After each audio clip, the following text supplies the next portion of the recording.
Bangladesh India में आएगा कि नहीं आएगा, इस पे इतनी ज़्यादा डिबेट क्यों हो गई है, मुझे ये बात समझ नहीं आ गई। बांग्लादेश ने आईसीसी को लिखा कि भाई हम अपने मैचेस इंडिया में नहीं खेलेंगे। आईसीसी ने कहा कि भाई आपको अपने मैचेस इंडिया में खेलने पड़ेंगे। चलो न्यूज़ समझ आ गई जी। आईसीसी ने जो रिक्वेस्ट थी उसे ठुकरा दिया। उसके बाद न्यूज़ आती है जी कि आईसीसी ये कह रहा है कि मैचेस आपके जो कोलकाता के अंदर हैं उसको हम शिफ्ट करके चेन्नई में या केरला साइड में कहीं पे स्केड्यूल करवा देते हैं। वहाँ पे फिर से आता है कि नहीं, बांग्लादेश कहता है हमारा मतलब कोलकाता नहीं है, हमारा मतलब इंडिया है, हम इंडिया में कहीं भी मैचेस नहीं खेलना चाहते। चलिए ये भी हमें समझ आ गया। इसके बाद आईसीसी की एक अथॉरिटी होती है जो कि खुद जाती है उस देश के अंदर जहाँ पे वर्ल्ड कप स्केड्यूल है और जाके देखती है कि अगर दूसरी टीम यहाँ पे आएगी तो क्या उन्हें कोई खतरा हो सकता है या फिर नहीं हो सकता।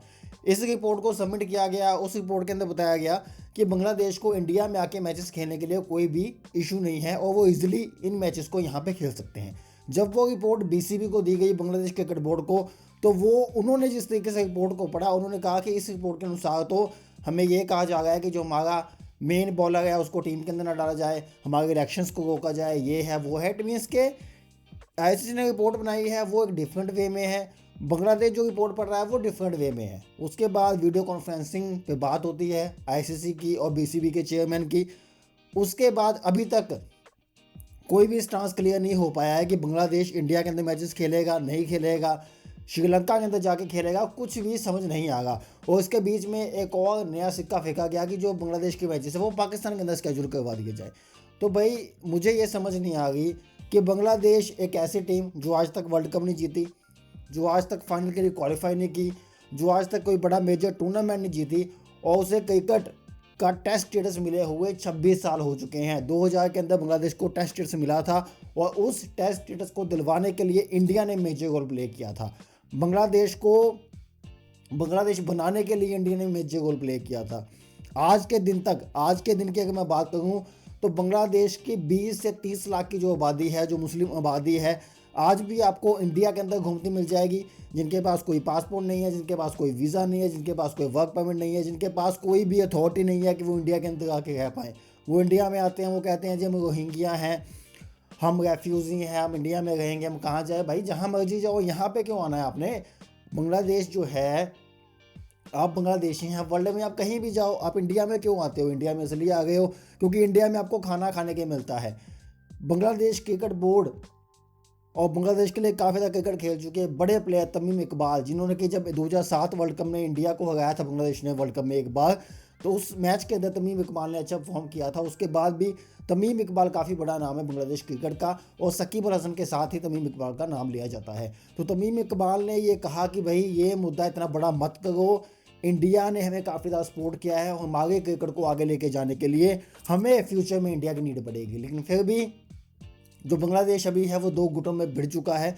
एक गुट ये कह रहा है कि इंडिया के साथ संबंध रखने चाहिए और जो दूसरा गुट है वो कह रहा है कि हमें इंडिया के साथ कोई भी संबंध नहीं चाहिए। अब देखिए जो शेख हसीना वाला मामला हुआ है, जो स्टूडेंट्स ने प्रोटेस्ट किया है बांग्लादेश के अंदर, उसके बाद से शेख हसीना को इवैक्यूएट किया गया इंडिया के द्वारा और शेख हसीना अभी भी दिल्ली के अंदर कहीं पे इंडिया में स्टेबल हैं। लेकिन ये जो इस समय प्रो पाकिस्तानी गवर्नमेंट या प्रो चाइना गवर्नमेंट या प्रो यूएस गवर्नमेंट जो भी बांग्लादेश के अंदर है, वो नहीं चाहते कि इंडिया से बांग्लादेश के रिलेशन अच्छे हों। देखिए मुझे समझ आ गई है कि प्रो पाकिस्तानी है, प्रो चाइना है या प्रो आपका यूएस है या कोई भी है, वो गवर्नमेंट तो चाहती है, वो जो देश है वो तो चाहता है कि बांग्लादेश के रिश्ते अच्छे ना हो, लेकिन जो बांग्लादेश की लोकल अवाम है उसको अकल होनी चाहिए कि हम किससे पंगा ले रहे हैं। बांग्लादेश को बांग्लादेश बनाने के लिए इंडिया का बहुत बड़ा हाथ है, बांग्लादेश को खाना पहुंचाने के लिए इंडिया का बहुत बड़ा हाथ है, बांग्लादेशों को इंडिया में रखने के लिए इंडिया का बहुत बड़ा हाथ है और बांग्लादेश को डेवलप करवाने के लिए इंडिया का बहुत बड़ा हाथ है। बांग्लादेश इंडिया को ये कह गया कि आपके चिकन नेक है, हम इसे जो है चोक कर देंगे। भाई आप कुछ नहीं कर सकते।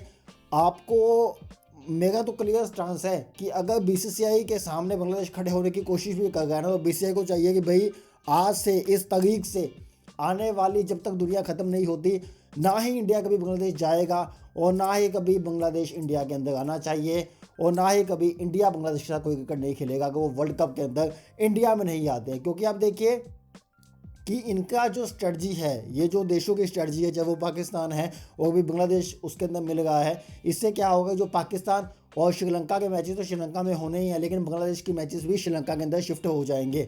उससे क्या होगा कि जो बड़ी टीम्स हैं एशिया की, 3 जो टीम्स हैं, बांग्लादेश को मैं बड़ी टीम कतई नहीं कहता, लेकिन फिर भी वो एक एशिया का पार्ट है। तो अगर एशिया के अंदर वर्ल्ड कप होगा है, इंडिया के अंदर वर्ल्ड कप होगा है, और आप देखिए कि श्रीलंका पाकिस्तान तो पहले ही नहीं आ गए, और अगर बांग्लादेश में निकल जाएगा तो फिर तो एशिया के मैच इंडिया से बाहर चले जाएंगे। वो एशिया के मैचेस अगर इंडिया के बाहर चले जाएंगे तो वर्ल्ड कप इंडिया में करवाने का फ़ायदा ही क्या। तो यहाँ पे मुझे लगता है कि बीसीसीआई को क्लियर स्टांस लेना चाहिए, और जो ये बांग्लादेश पंगे डाल रहा है यहाँ पे सीधा बीसीसीआई को बोलना चाहिए, भाई आपने आना है आप आओ, क्रिकेट चलेगी, नहीं आना है तो इसे पॉलिटिकल मुद्दा बनाते हैं, जो कि ऑलरेडी आपने बहुत गलत किया है हिंदूज के साथ बांग्लादेश के अंदर, जो कि आपको नहीं करना चाहिए था। तो अगर ये मुद्दा बनेगा तो इंडिया कभी भी ना ही आपकी क्रिकेट को सपोर्ट करेगा। एशियन क्रिकेट काउंसिल को ही मेरे हिसाब से बांग्लादेश को बाहर निकाल देना चाहिए, या इंडिया को ही उससे बाहर निकल जाना चाहिए, क्योंकि इंडिया को नीड नहीं है। तो इंडिया यहाँ पे अपनी पावर दिखाए और जो इंडिया कर सकता है वो करे। दोस्तों आपके इसके बारे में क्या राय है कि क्या बांग्लादेश को इतनी इंपॉर्टेंस देनी चाहिए, क्या बांग्लादेश के साथ इतनी ज़्यादा बातचीत करनी चाहिए, और क्या बांग्लादेश की चीज़ों को कंसिडर करना चाहिए? आपके जो भी राय है मुझे वीडियो के नीचे कमेंट करके बता सकते हो। वीडियो यूट्यूब पे देख रहे हो, चैनल को सब्सक्राइब करना है, वीडियो को लाइक करना है, फेसबुक फॉलो शेयर कर दिया करो, ताकि वीडियो ज़्यादा लोग तक पहुँच पाए, और ऐसे ही क्रिकेट अपडेट्स के लिए क्रिक बुक के साथ जुड़ सकते हो। धन्यवाद।